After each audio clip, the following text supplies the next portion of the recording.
आज जिन लोगों को अवार्ड मिला है उन सब लोगों को बधाई। लेकिन मैं समझता हूं कि आप लोगों से मिलके जितनी एनर्जी हम सब लोगों को मिली है वो बयान नहीं कर सकते। आप लोगों ने इतने अच्छा काम किया, इतना हौसले वाला काम किया, इतना बहादुरी का काम किया है समाज के लिए, देश के लिए। हमें अब सब लोगों के ऊपर गर्व है और आप लोगों से मिलके हम लोगों को बहुत आज ऊर्जा मिली है। मैं दिल्ली महिला आयोग को बहुत बहुत बधाई देना चाहता हूं जिन्होंने दिल्ली महिला आयोग को इतना वाइब्रेंट बनाया है।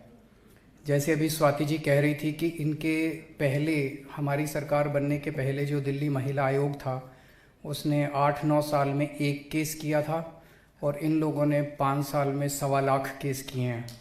तो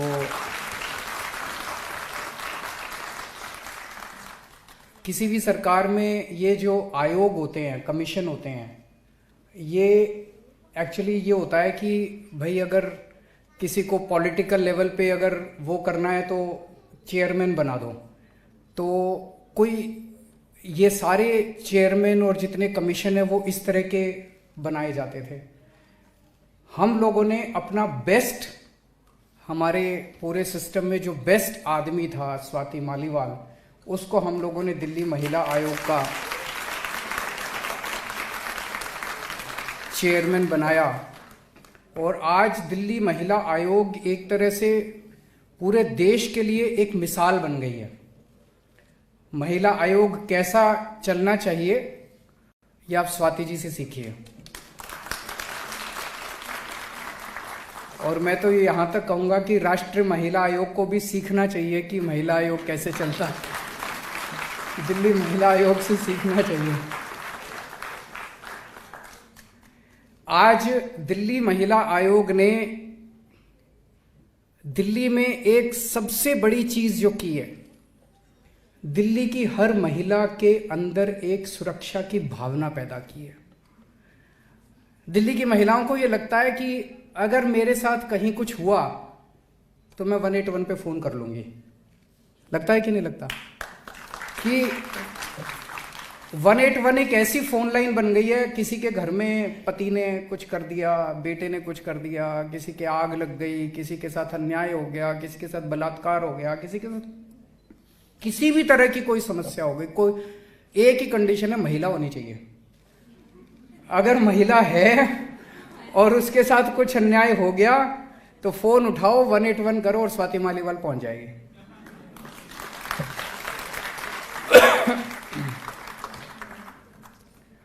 तो मैं समझता हूं कि दिल्ली की लेडी सिंघम है ये।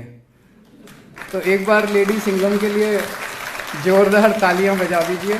आपने देखा होगा, वीडियो देखे होंगे किस तरह से ये जहां पे नकली दारू बेची जाती है वहां पे बड़े बड़े 30 मार्खा वहां पे जाने में कतराते हैं कि यार कभी कुछ हो ना जाए। ये पहुंच जाती है वहां। जहां पे बड़े बड़े क्रिमिनल मिलते हैं, महिलाओं के साथ गलत काम कर रहे होते हैं, मैंने देखा था वहां पे अंदर पता नहीं कितने कमरे थे, अंदर घुस के और सबको, महिलाओं को बाहर निकाल के लाई थी, महिलाओं को रेस्क्यू किया था पर्सनली। कौन करता है? तो एक तो जिगरा चाहिए और एक भावना चाहिए कि मुझे कुछ करना है, देश के लिए कुछ करना है, महिलाओं के लिए कुछ करना है। वो जब भावना होती है तभी ये हिम्मत निकलती है। हिम्मत यहां नहीं होती, हिम्मत यहां होती है। आज दिल्ली में हमने 2 काम किए हैं महिलाओं के लिए। एक उनको सुरक्षा देने के लिए जो भी बन सकता है हम कर रहे हैं, और एक उनको अवसर देने के लिए। महिलाएं ये नहीं कहती कि हमें कुछ स्पेशल करो, महिलाएं ये कहती है हमें बराबरी का अधिकार दो, और बराबरी का अधिकार देके देखो हम आदमियों को पीछे छोड़ देंगे। सुरक्षा के लिए हम लोगों ने कई सारे कदम उठाए। सबसे बड़ा कदम तो भाई दिल्ली महिला आयोग को जितना हम सशक्त कर सकते थे अपनी तरफ से सशक्त कर रहे हैं, ताकि दिल्ली महिला आयोग महिलाओं की रक्षा करे। दूसरा, पूरे दिल्ली के अंदर सीसीटीवी कैमरे लगाए हैं। आज आपको ये जान के ताज्जुब होगा कि पूरी देश नहीं, पूरी दुनिया के अंदर सबसे ज्यादा सीसीटीवी कैमरे दिल्ली में हैं। और ये मैं नहीं कह रहा, कोई अभी अंतर्राष्ट्रीय मैगजीन में छपा था, वो पर स्क्वायर किलोमीटर कितने सीसीटीवी कैमरे, न्यूयॉर्क से भी ज़्यादा, टोक्यो से भी ज़्यादा, लंदन से भी ज़्यादा, पेरिस से भी ज़्यादा, सबसे ज़्यादा सीसीटीवी कैमरे दिल्ली के अंदर हैं। और एक मात्र 3-4 साल के अंदर हुआ है, ढेरों सीसीटीवी कैमरे। इससे गलत काम करने वालों को डर लगता है कि अगर हम कोई गलत काम करेंगे तो पकड़े जाएंगे। हाँ, थैंक यू सो मच। फिर पूरी दिल्ली में जगह जगह स्ट्रीट लाइट्स लगवाई है। हमारा मकसद था कि जितने डार्क स्पॉट्स हैं वहाँ गलत काम करने का मौका मिलता है अपराधियों को, जगह जगह हमने सीसीटीवी कैमरे लगाए। बसों में मार्शल्स हमने नियुक्त किए, आज मार्शल को हम लोगों ने सम्मानित किया। और इस तरह की कहानियाँ बहुत सुनते हैं हम। मार्शल्स जो हैं बस में बैठे थे, बस में महिलाओं के साथ छेड़छाड़ होती है, महिलाओं के साथ गलत होता है, कई बच्चे भाग रहे होते हैं। इतने सारे मार्शल्स की कहानियां हैं कि किस तरह से उन्होंने महिलाओं की सुरक्षा की, किस तरह से उन्होंने बच्चों को बचाया, बच्चे घर से भाग रहे थे उनको उनके घर पहुंचाया। मार्शल्स हम लोगों ने लगाए हैं। तो एक तरफ हम महिलाओं को सुरक्षा दे रहे हैं और दूसरी तरफ महिलाओं को अवसर देने की कोशिश कर रहे हैं कि अगर महिलाओं को अवसर दिया जाए। सबसे बड़ा उदाहरण है, जब स्कूल में बच्चे पढ़ते हैं, हर साल आप अखबारों की जब 10वीं और 12वीं के नतीजे आते हैं या कोई भी बोर्ड के या एंट्रेंस एग्जाम के नतीजे आते हैं, सबसे ऊपर क्या लिखा होता है? एक ही हेडलाइन हर साल दर साल होती है, महिलाओं ने और लड़कियों ने मारी बाजी। हर साल लड़कियां बाजी मार के ले जाती हैं। पढ़ते हैं कि नहीं पढ़ते हैं? कभी ऐसे पढ़ा है लड़कों ने मारी बाजी? कभी नहीं होता, हर साल लड़कियां ही बाजी मारती हैं। तो अगर बराबर के अवसर मिले तो लड़कियां हर चीज में बाजी मार के ले जाएंगी।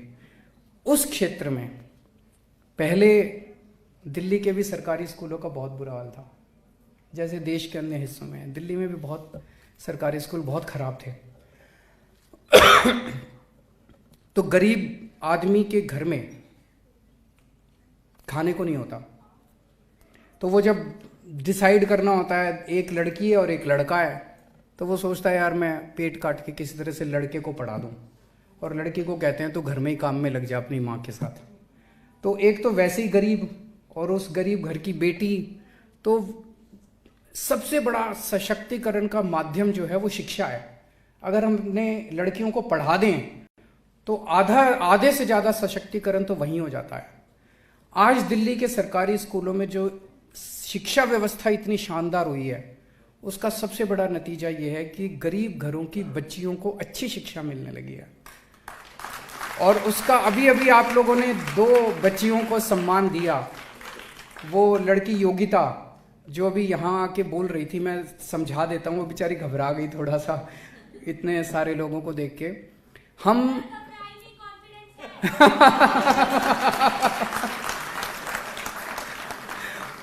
बहुत अच्छा बोली, बहुत अच्छा। एक बार जोरदार ताली बजा दीजिए सब लोगों के लिए। हम 11वीं और 12वीं क्लास के बच्चों को,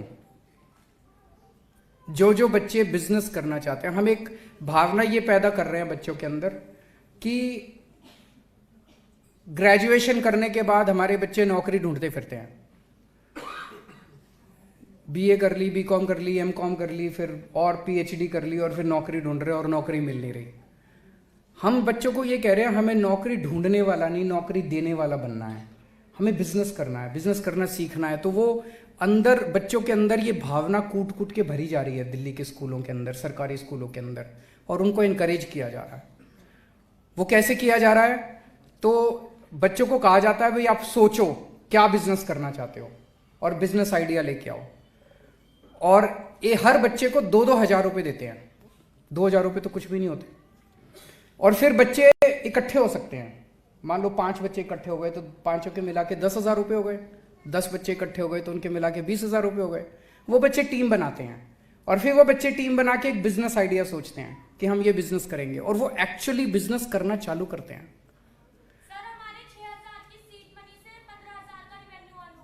बताओ, 6,000 रुपये में 15,000 रुपये कमा लिए। इतना बड़ा रिटर्न ऑन इन्वेस्टमेंट होता है।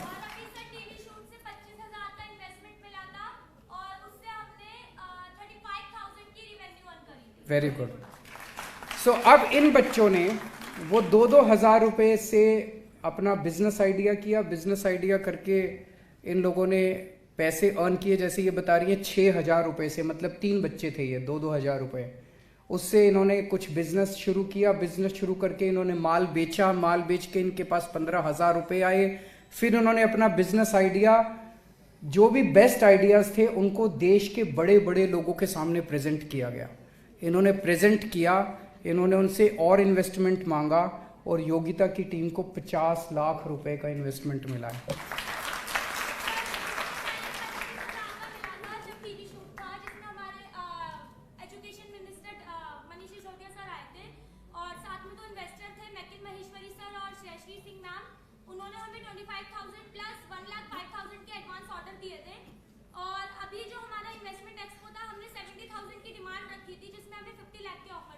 ये 12वीं क्लास की बच्ची है। एक बार जोरदार तालियां बजा दीजिए इसके लिए। ये सशक्तिकरण है। अगर हमारी छोटी छोटी बच्चियां, आम परिवार की बच्चियां इतने कॉन्फिडेंस के साथ और इस तरह से बात करने लगेंगी और सोचने लगेंगी, यही तो अवसर है। और अवसर क्या है? ये अवसर देने की हम कोशिश कर रहे हैं। हमने बसों में बच्चों की, ये महिलाओं की टिकट फ्री करी। उस टाइम बड़ा वो हुआ था कि केजरीवाल तो सब कुछ फ्री कर रहा है, केजरीवाल तो सब कुछ फ्री कर रहा है। लेकिन अगर आप उसकी भी कहानियां सुनोगे, बहुत सारी ऐसी महिलाएं हैं जो बहुत गरीब घर से आती हैं, फल बेचती है। अब वो उसके पास पैसे नहीं थे, वो जितना पैसा वो कमाती नहीं, बेचारी बस के किराए में खर्च दिया करती थी। अब वो अगर बस का किराया फ्री हो गया तो वो दूर कई जगह जाके फल बेच सकती है।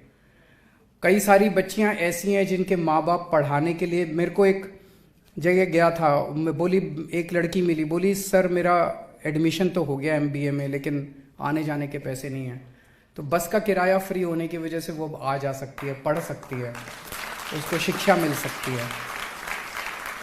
और कुछ हो ना हो, घूम के तो आ ही सकती हैं, लाल किला देख सकती हैं, कुतुब मीनार देख सकती हैं, उसमें क्या हर्ज है? होना चाहिए, क्यों नहीं होना चाहिए? नहीं, महिलाओं को ये फ्रीडम तो होनी चाहिए। जब तक पति घर से नौकरी से आए तब तक घूम फिर आओ। ये भी एक सशक्तिकरण है। आज़ादी भी तो सबसे बड़ा सशक्तिकरण है।